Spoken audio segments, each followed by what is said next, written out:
शुरुआत कर रही हूं भेल्लारी जी आपसे।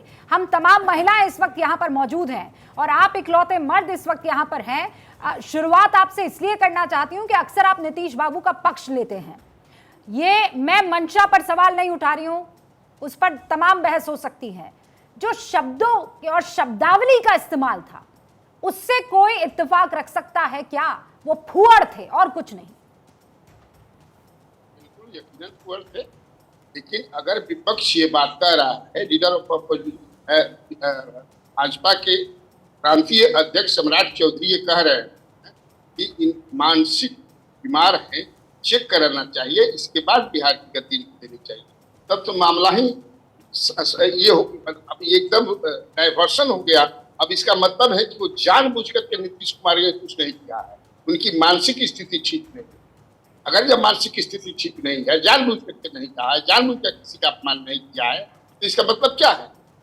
अब उनको ले जाइए, आप हॉस्पिटल में भर्ती कराइए और ठीक ठाक करके ले जाइए। दूसरी बात ये मैं कहना चाहता हूँ कि नीतीश कुमार ने माफी मांग लिया। हो सकता है, मुझे लगता है उनको बुलुआ रोग हो गया हो या उनको लग गया होगा बुढ़ापे का असर कि मैं अपने मित्रों के बीच में बैठा हूँ और बोलते जा रहा हूँ, अपने बंद कमरे में बैठा हूँ। नहीं भेल्लारी जी, ये मुझे लग रहा है। नहीं, तो इसका मतलब वो सच में बीमार हैं और उनको फिर इस पद से जिम्मेदारी के साथ इस्तीफा दे देना चाहिए।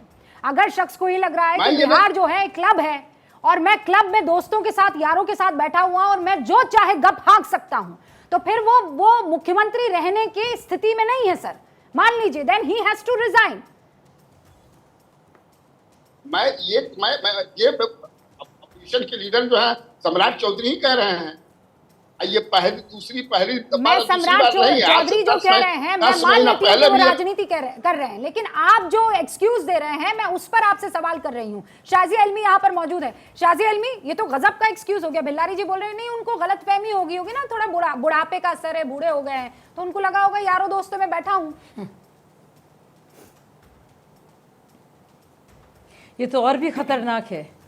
इस पे तो ज़्यादा आपत्ति जताने की ज़रूरत है। मैंने सुना निवेदिता जी की पूरी बात, और एक महिला होने के नाते वो जिस तरह से वो झेप रही थी और शर्मिंदगी का एहसास उनमें था, वो मैं महसूस कर सकती हूँ और मुझे लगता है बहुत सारी महिलाएं महसूस कर सकती हैं। यही तक नहीं, बहुत सारे पुरुष जो मौजूद थे वहाँ पे, उनको भी लगा कि बात जो हो रही है वो सही नहीं है।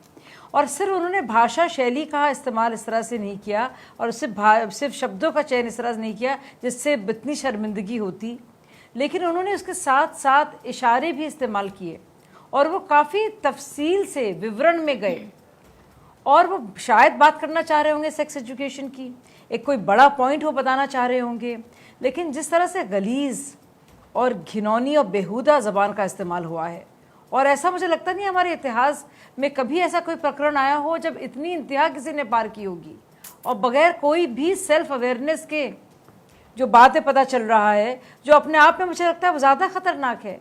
नीतीश जी सार्वजनिक जीवन में इतने सालों से रहे हैं, क्या उनको इतना भी संतुलन नहीं है कि किस संदर्भ में वो क्या कह रहे हैं, कौन कौन लोग बैठे हैं? अगर ये पाठ्यक्रम से जुड़ी बात थी तो इसके लिए अलग से उसका रेखा जोखा तैयार करते, क्या लेखा जोखा होना चाहिए पाठ्यक्रम में। लेकिन इस बात को कहना, चाहे आप महिला के शिक्षित होने का असर जो होता है और फर्टिलिटी रेट पर क्या होता है, वो अगर बात भी करना चाह रहे थे तो इतने विवरण, इतने डिटेल में उन्होंने इसका ब्यौरा दिया है, इशारों के साथ साथ इतनी भद्दी बातें। महिलाएं क्या, निवेदिता जी महिलाएं जो महिला थी वो उन्होंने बताया उनके साथ उनको कैसा लगा उस वक्त, लेकिन आप देख सकती हैं कि जो पुरुष उनके पीछे बैठे थे वो सन्नाटे में थे कि क्या हो गया है नीतीश बाबू को।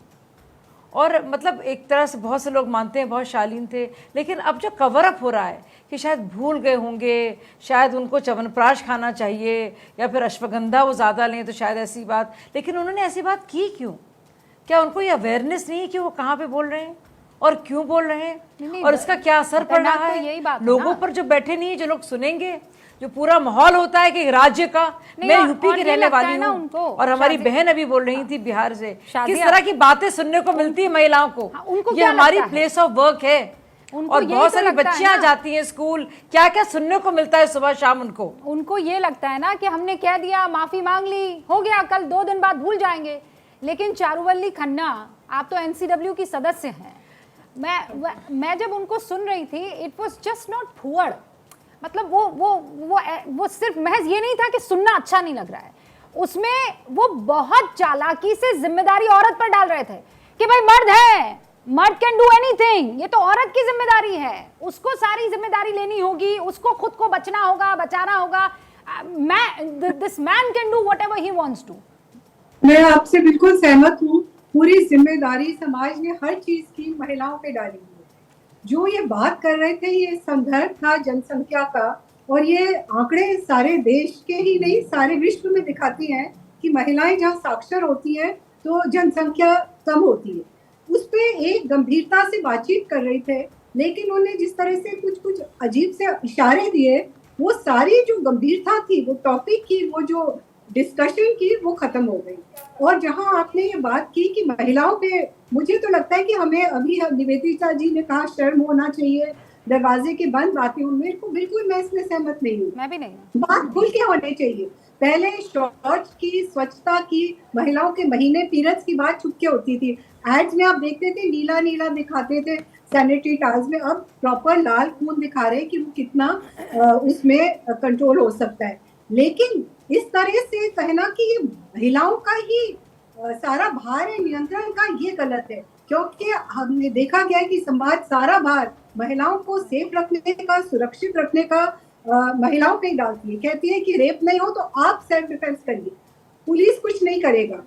अगर आपका आदमी जो है वो अनियंत्रित हो जाता है तो आप कुछ करिए। ये मुझे लगता है कि संदेश बड़ा गलत है। उनको गंभीरता से कॉन्डोम्स की बात करनी थी, इनको लगा कि ये तो दुनिया के सबसे बेहतरीन सेक्स एजुकेटर है, इनसे ज्ञानी आदमी तो कोई है नहीं।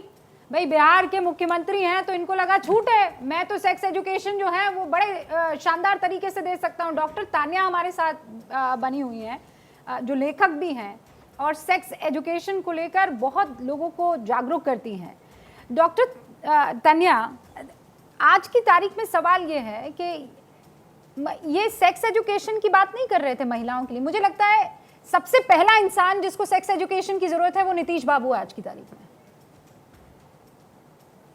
देखिए, पॉलिटिकली तो मैं कमेंट नहीं, बट ये ज़रूर है कि हाँ, हमें सेक्स एजुकेशन की बहुत ज़रूरत है। हमारे देश में इनफैक्ट इतने सारे स्टडीज़ हो चुकी हैं जिसमें हमने देखा है कि बच्चों को अपना सारा सेक्स एजुकेशन मीडिया से मिलता है, दोस्तों से मिलता है, कोई अच्छी वेरीफाइड और साइंटिफिक रिसोर्स से कुछ नहीं मिलता है। तो वो क्या सीख रहे हैं, किसको पता कि वो सही सीख रहे हैं या गलत सीख रहे हैं। मैंने 4 साल पहले अपना इंस्टाग्राम अकाउंट शुरू किया था। 4 सालों में इतने सारे लोग जुड़ गए, मेरे पास हर रोज़ 100-200 ईमेल आते हैं लोगों के, बहुत बेसिक सवाल पूछते हुए। हमारे साथ प्रॉब्लम ये है कि हम सेक्स एजुकेशन को इतनी बड़ी बात समझते हैं, ये जाने बिना कि सेक्स एजुकेशन में बेसिकली हमें अपने शरीर के बारे में सीखना है। अगर हम सेक्स एजुकेशन शब्द को बॉडी लिटरेसी शब्द से रिप्लेस कर दें तो वो ऑटोमेटिकली एक्सेप्टेबल हो जाएगा, क्योंकि हमें अपने शरीर के बारे में ही सीखना है और लोगों को सिखाना है। वेरी वेल सर, बहुत शानदार आपने बात की।